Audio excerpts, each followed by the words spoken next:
jolly good choice.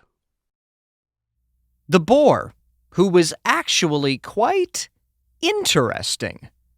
Created and written by Taylor Brandon. A new someone moved to town in spring. He was a boar with one tusk named Mr. B. Brownstring. No one said hello. No one said a thing. For being a boar, they thought he must be boring. When he speaks, he probably puts himself to sleep, one said. Just a few words with him, and you'll be snoring in bed. Inside, Mr. B was looking at an old photo album. He began to speak of a life that was not humdrum. Slowly, his memories began to unfold. I remember, he said, looking for lost cities of gold. All the time I rode out on Loch Ness to see if there was a monster in that foggy mess. It chased me after we came face to face, but I am still alive. I won that race. Outside the window, the animals couldn't believe their ears. How could a boar have done such things over the years? I looked, Mr. B said, for the center of the planet. I loved exploring that maze of lava and granite. Outside, more animals were now listening to our friend, wondering how each of his tales would end.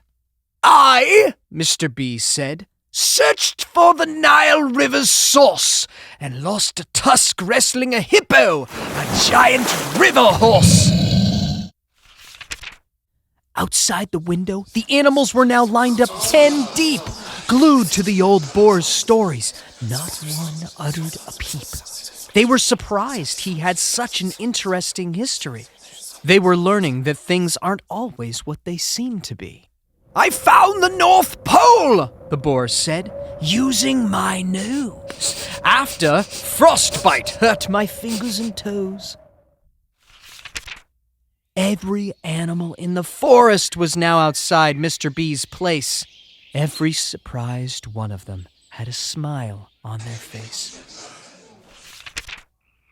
Stuck in quicksand, Mr. B said. I got out using my brains. I was so cool, everyone thought I had ice water in my veins. Flat as a pancake, I slowly swam across that muck. It took all of my skill to get myself out and unstuck. Then, Mr. B said, there was treasure hunting in Egypt. I fell, lost my way, and was trapped in a dusty crypt. Snakes and bugs crawled everywhere I could see, but I made my way out before they could get me. The animals hung on the old boar's every word. These were the greatest stories they had ever heard. All the time an avalanche hit, Mr. B said with a smile. I was trapped 20 feet below that snowy pile. My arms were pinned, but I didn't let my spirits drop. Using my mouth, I ate the snow, chewing my way to the top. My belly hurt due to all of the snow I ate, but I made it. I was alive. I felt great. I remember floating over Africa in the month of June. I explored that magical place in a hot air balloon. A hole appeared in the balloon, and it began to tear away. I plugged it with my behind, and I am still here today. All of the animals listened to the boar's every word. They now knew their old opinion of him was absurd. This was a boar who was interesting and fun. He had done more with his life than anyone. Mr. B moved to his closet, looking for something specific. he found his parka and snowshoes and said, "Terrific!" He put on his parka and snapped the shoes to his feet. Heading out his door, he walked down the street. All of the animals followed in the old boar's wake, wondering just what adventure Mr. B was about to take. One of the animals stepped up and cleared his throat.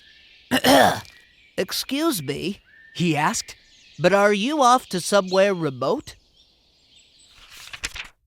I'm off, Mr. B said, to seek the Yeti and scary things, for I am always chasing the zest that life brings.